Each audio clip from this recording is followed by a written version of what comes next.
Tomoko Ohno on the line right now. She did Samba de Servette from Five Play live at the Firehouse stage with an all-woman ensemble. Tell us about Five Play, Tomoko. Yes. Hi. Hi. So Five Play is a part of the Sherrie, Maricle and Diva Jazz Orchestra. So Sherrie is a wonderful percussionist and drummer, and then she has a PhD and a very well-known educator. Yeah. And then the bassist is also from Japan. Her name is Noriko Ueda. Now she plays for the Ultimate, a very well-known group. And then and the trumpet player's name is Jamie Dalbar. And then so she plays for Great Gatsby's the Broadway show right now as her own chair. And then Janelle Reichman is the saxophonist. Now she lives in Michigan. Okay. What a wonderful ensemble, and it's really some beautiful music.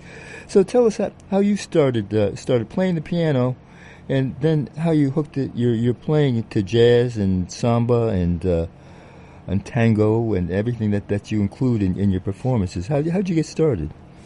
Okay, so in like most Asian countries, like probably usually like mothers, push kids to learn piano when they're like little 3 or 4. And then when I was 4, my kindergarten offered mommy and me class, and then it was a kind of organ class, and then so we signed up, and then soon we realized I really like it. So then we left the class, and then my mother found a private piano teacher. So that's how I started studying piano. Then I was living in Tokyo. I think it's sometimes rough because it's a city, and then my father wanted me to go to all-girls school from 7th grade to 12th grade. But so I did not speak to any men during that period. But instead, I secretly loved listening to the radio show just like this late at night. And then so then I discovered the music called jazz, and then I thought that was just wow. This is very incredibly interesting harmonic sense, and then plus like rhythmical stuff. And then so I started to transcribe those, but then one day I asked my music teacher at the high school that I would like to study jazz, and then she told me, "Oh no! You're gonna end it up as a drug addict or like alcoholic, and then you will be like it's such a miserable life.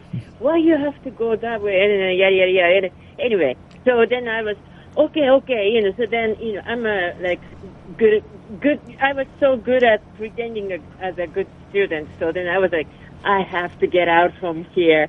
So I applied for the university as a co-ed, like men and women. So I went to this wonderful university in Tokyo, and then they had a jazz club in the university. So which means they had small ensembles, and then I joined, and then that's how I started really playing. But so get to that point, besides jazz, I was already listening to Brazilian records a lot. Okay, sure. Okay. Yeah, like that. Okay. And, radio has been a great introduction to the music. That's how I got into it, many, many years ago. And wow. Here I've been broadcasting for almost about 55 years. Wow! Yes. Wow! What? Yeah, no, I'm getting old, but I'm still doing it like I did when I started. I'm really just live for doing this. Yeah. So how did you come to the United States? How did you get here? Okay, so then any of the conservatory offered jazz program back then in Japan. So then I thought maybe, okay, so if I really want to learn more about the jazz, I have to go to somewhere in the United States. So I checked lots of schools, and then I really liked the William Patterson University in New Jersey. Right. I almost said New Jersey. And then, then I met a piano teacher. His name was Harold Mayburn. Oh, I loved Harold Mayburn. He was just such a good friend. Oh, wow. You know, I have a picture of my granddaughter with Harold Mayburn when he played at the Kennedy Center. I'll have to share it with you when I see you. Oh, my God, when I see you, please. Yes, right. Yeah, so then, physically, we have nothing in common because he was such a tall guy. Right. And then his hands were really bananas, No, huge, absolutely. Yeah, so then the school said, Tomoko, maybe it's a good idea to study classical piano for your technique with a classical piano teacher. So then, yeah, of course. And then my boss, his name was Gary Kirkpatrick, wonderful classical pianist. And then, so the very weird thing happened. So both Gary and Harold respected each other, So they didn't say anything about, you're playing this way or that, So then I transcribed some of the, piano solo of a lot of pianists, and then I couldn't play well, so then I brought those to my classical piano teacher, and then he helped me for coming up with the fingerings. Uh-huh. And then so that was really wonderful 3 years I had at the school. Absolutely. It was an incredible, really underrated school for the music with the publicity that some of the other institutions get. But just to have the opportunity to learn with Harold Mayburn and meet him is making it all worthwhile. Yes. So how did you get your career started after you came out of William Patterson? Well, so while I was staying at the university, I married an American pianist. Okay. That's how I got my green card. Oh, right. Okay. So his name is Alan Farnham. Okay. So so he's originally from Massachusetts, and then but he was living in Brooklyn. And then I tried my best to love Brooklyn, but I just really liked New Jersey. Uh-huh. Okay. So he had to move to New Jersey, and then in our community, we lived in the town called Teaneck because one of my teachers at the university, Rufus Reid, was living there. Of course, absolutely. Yeah, and then he's still there, and then now it's just such an amazing jazz musicians community over there. And then, so we loved the town, and then so we decided to live in Teaneck, and then that's how really I started my gigs in Newark or like in New Jersey, like local gigs. Mm-hmm. Mm-hmm. And what about Manhattan? How are gigs there? Are you getting a lot?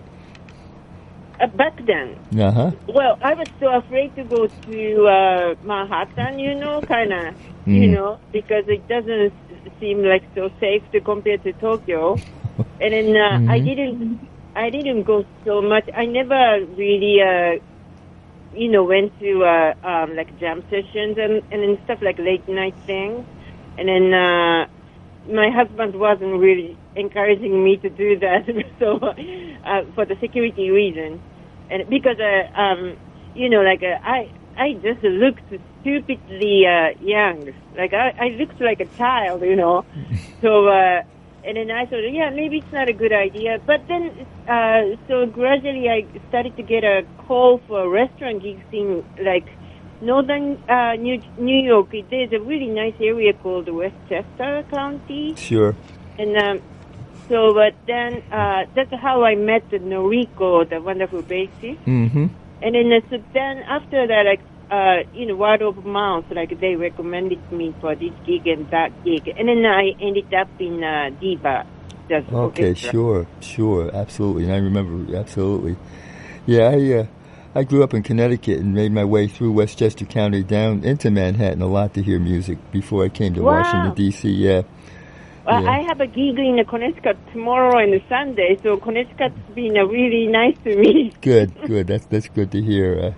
Yes, indeed. So the other two records that you sent to me, one is in Buenos Aires, Jazz Meets Tango, and you actually we'll hear a Astor Piazzolla composition. So how did you get involved in performing tango? Okay, so first time I went to Argentina was maybe almost 20 years ago. Okay. And then probably I played in Uruguay for the jazz festival called place called Punta del Este, maybe. So then I first time heard a live tango band in Buenos Aires. Mm-hmm. And then I just amazed. So musicians were generally amazingly great in Buenos Aires. Right. And then Bill Crow told me when he went there in 1947. Ooh. Yeah, by not by airplane, he said. No, okay. By ship. And then he said he was already really surprised. Everybody played just like a New York musician. Uh-huh. Well, yeah, and then, so then I... personally, I really like to play with the guitarist. And then, so I found this guitarist, Ricardo Leu. And then, so he studied classical guitar and then tango, but equally he plays samba and jazz. And then he's older in generation. Mm-hmm. And then, so he's just that type of musician Bill Crow was talking about. So, and then so since then I've been playing with him a lot. Fantastic. Well, also, let's talk about it now, because what I'll do is finish the interview, talk about what you got coming up, and then I'll play these next two cuts back to back. But the newest release is called Brooklyn Oasis, and it features Ron Carter on bass. Now, how did you work that out? Wow.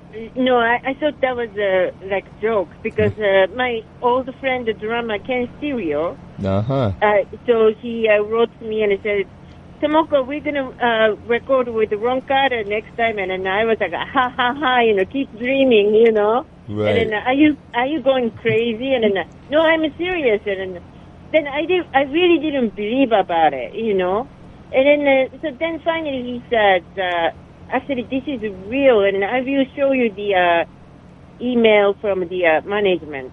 So, okay. And then I read the whole thing, and oh my God, this is happening! And then, wow. So the saxophonist David Mullen, I never played with him up to that point, but then Ken and I decided not to tell Dave about who's the bass player at the recording. Okay. So we were just said it's going to be a mystery bass player, and then okay.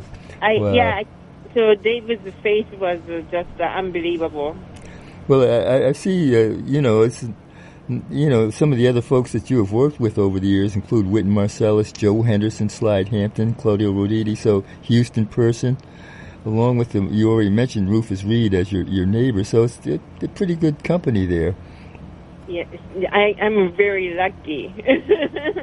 And then, but I am even luckier because I am going to take a train from Newark Penn Station to Washington, D.C. on this coming Monday. Okay.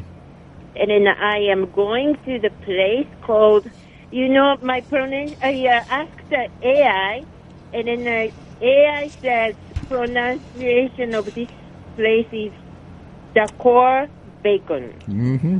Decor Bacon House, right. So I was right. Okay, yes, great. You had it right. You had the pronunciation right. Absolutely. Yes, this place is just really close to White House.